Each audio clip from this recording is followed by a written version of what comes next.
जय शिवराय भावांनो. तर आज आपण एक पोस्टर डिझाईन करणार आहोत किंवा बॅनर डिझाईन करणार आहोत.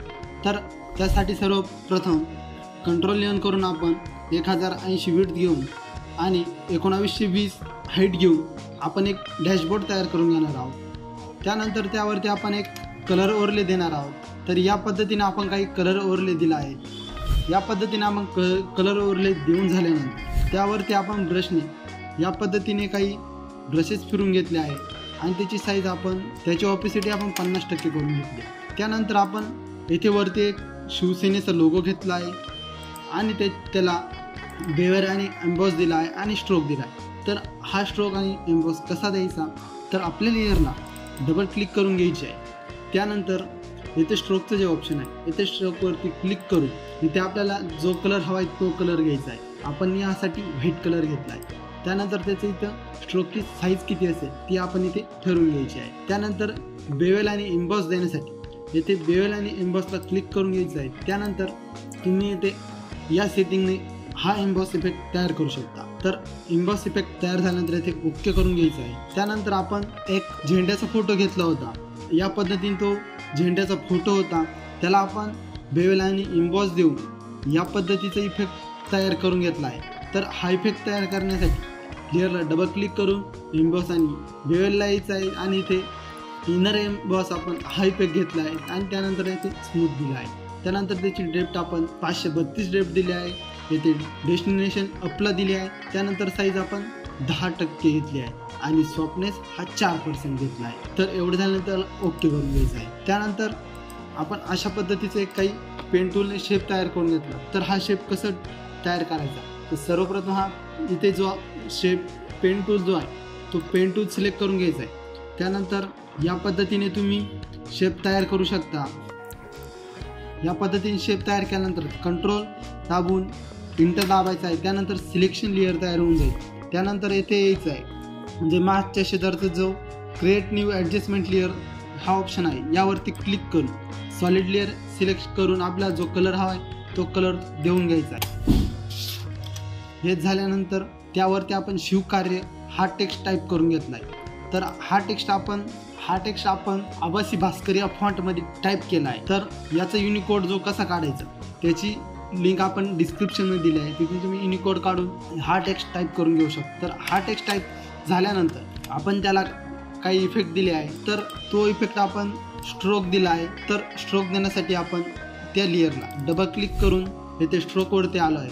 स्ट्रोकवरती आपण हा कलर भगवा कलर घेतला आहे. त्यानंतर त्याची साईज आपण 26% घेतली आहे. तुम्ही कमी जास्त तुमच्या याने करू शकता. त्यानंतर आपण इथे आउटर साईडला स्ट्रोक दिला आहे. त्यानंतर आपण त्याला ओके करून या पद्धतीने करून घेतला आहे. त्यानंतर खालच्याच लेअरची आपण एक डुप्लिकेट लेअर घेतली आहे आणि स्ट्रोकचा कलर आपण व्हाईट करून घेतला आहे आणि स्ट्रोक आपण जो 26% दिला होता तो इथे त्याच्यापेक्षा कमी करून 19% स्ट्रोक दिला आहे. त्यानंतर आपण त्याला ओके करून घेतला आहे. त्यानंतर खाली आपण सदस्य नोंदणी हा टेक्स्ट टाईप करून घेतला आहे आणि त्याला स्ट्रोक आणि ड्रॉप शॅडो दिले आहे. तर हे देण्यासाठी आपण त्या लेअरला डबल क्लिक करून येथे ड्रॉप शॅडो दिली आहे. ड्रॉप शॅडोची आपण ही काही सेटिंग घेतली आहे. त्याची ओपेसिटी आपण 42% ठेवली आहे आणि कलर हा ब्लॅक ठेवला आहे. त्यानंतर आपण स्ट्रोक दिला आहे नॉर्मल, तो पण व्हाईट कलरमध्येच आहे. ती टेक्स्ट आपल्याला जो थोडा ब्रॉडमध्ये दाखवायचा होता त्यामुळे आपण त्याला स्ट्रोक दिला आहे. त्यानंतर आपण येथे 2 सर्कल तयार करून घेतले आहे. ते सर्कल आपण येथे सर्कल टूलने करून घेतले आहे. तर इथे जो हा सर्कल टूल आहे इथे तुम्ही वेगवेगळे शेप तयार करू शकता. इथे सर्कल टूल घेऊन शिफ्ट दाबून आपण सर्कल तयार करून घेतला आहे. सर्कल तयार केल्यानंतर इथे व्हाईट कलर घेतला आहे आणि स्ट्रोकला आपण 0 करून घेतला आहे. एवढं झाल्यानंतर कंट्रोल T दाबून आपण त्याची ट्रान्सपरन्सी ऑन करून घेतली आहे. त्यानंतर त्याची साईज कमी करून इथे आपण या पद्धतीने ठेवला आहे. तर त्यानंतर आपण सदस्य नोंदणीसाठी जी वेबसाईट होती त्यांनी कस्टमरने आपल्याला QR कोड दिला होता. तर तो QR कोड आपण इथे टाकून घेतला आहे. जो जसा होता तसंच इथे टाकला आहे. त्याला कोणताही इफेक्ट दिला नाही. त्यानंतर आपण खाली एक शेप तयार करून घेतला आहे आणि त्याला दोन्ही बाजूने इरेज केला आहे. तर शेप तयार करण्यासाठी शेप टूलला येऊन इथे आपण चौकोनी शेप आहे तो घेतला आहे आणि या पद्धतीने शेप तयार करून घेतला आहे. त्याचा कलर आपण हा जो आहे हा कलर तो आपण इथून घेतलेला आहे. तो घेतल्यानंतर आपण त्या लेअरला मास्क केलेला आहे, तर आपण व्हाईट मास्क दिलेला आहे. त्यानंतर साईडला पुसट करण्यासाठी आपण इथून ब्रश सिलेक्ट केला आहे. तर आपण हा जो पावडर ब्रश होता हा सिलेक्ट न करता आपण जनरलचा जो ब्रश असतो तो सिलेक्ट करून घेणार आहोत. तो सिलेक्ट केल्यानंतर त्याची साईज कमी करून घेणार आहोत. या पद्धतीने थोडी जास्त साईज ठेवणार आहोत. त्यानंतर आपण इथे जर मास्कला व्हाईट कलर असेल तिकडे आपण ब्लॅक कलर घेणार आहोत. ब्लॅक कलर घेतल्यानंतर आपण या पद्धतीने इरेज करू शकतो. तर या पद्धतीने येथे ही लाईन टाकून घेतली आहे आपण. त्यानंतर आपण त्याच्यावरती एक टेक्स्ट टाकून घेतला आहे, मिस कॉल, आणि त्याच्यापुढे त्यांचा जो नंबर होता नोंदणीचा तो टाकून घेतला आहे. तर हा फॉन्ट आपण ग्रेनाइटिक बोल्ड हा फॉन्ट घेतला आहे. त्यानंतर आपण इथे एक नॉर्मल व्हाईट कलरमध्ये ब्रश करून घेतला आहे. हे 2 ब्रश इथे फिरवले आहे आपण, एकदम तुरळक आहे ते लक्षात पण येत नाही. त्यानंतर आपण महाराष्ट्राच्या घराघरात फडकू दे भगवा, शिवसैनिक नोंदणी करून शिवकार्य जागवा हा टेक्स्ट टाईप करून घेतला आहे. हा टेक्स्ट टाईप केल्यानंतर त्याला आपण स्ट्रोक दिलेला आहे. तर स्ट्रोक पण आपण इथे डबल क्लिक करून या पद्धतीने इथून स्ट्रोक दिला आहे. त्यानंतर आपण त्याचीच एक डुप्लिकेट लेअर करून डार्क केला आहे. त्यानंतर आपण एक महाराष्ट्राचा नकाशा घेतला आहे आणि तो नकाशा इथे या पद्धतीने इरेज केला आहे. त्या नकाशाला पण आपण या पद्धतीत नकाशा होता त्याला पण आपण मास्क करून जनरल ब्रश घेऊन या पद्धतीने इथे ब्रश करून घेतला आहे. या पद्धतीने ब्रश करून घेतला होता. तर त्यानंतर आपल्याला फोटो जे ॲड करायचे आहे ते फोटो ॲड करण्यासाठी आपण फोटो घेतले आहे आणि येथे या पद्धतीने फोटो प्लेस केला आहे.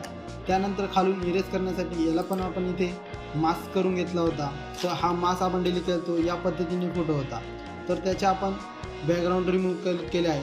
तर बॅकग्राऊंड रिमूव्ह करण्यासाठी इथे बॅकग्राऊंड रिमूव्ह टूल आहे, त्या टूलने आपण बॅकग्राऊंड इरेज करून घेतला आहे. बॅकग्राऊंड इरेज झाल्यानंतर आपण मास्क तयार करून घेतला आहे आणि मास्क तयार केल्यानंतर या पद्धतीने इथून आपण साईडने इरेज करून घेतला आहे. त्यानंतर या साईडला पण आपल्याला एक फोटो ॲड करायचा होता. तो फोटो पण इथे ॲड करून घेतला आहे आणि त्याला पण मास्कने खालून इरेज केला आहे, किंवा तुम्ही डायरेक्ट इथे इरेज टूल यूज करून सुद्धा इरेज करू शकता. त्यानंतर आपण इथे एक शिंदे साहेबांचा फोटो घेतला आहे, त्याचंही बॅकग्राऊंड रिमूव्ह करून खालच्या साईडने इरेज केला आहे. त्याच खाली आपण डबल एक फोटो ॲड केला आहे. त्यासाठी आपण त्या फोटोची डुप्लिकेट लेअर करू त्यावरती कलर ओव्हरले दिला आहे.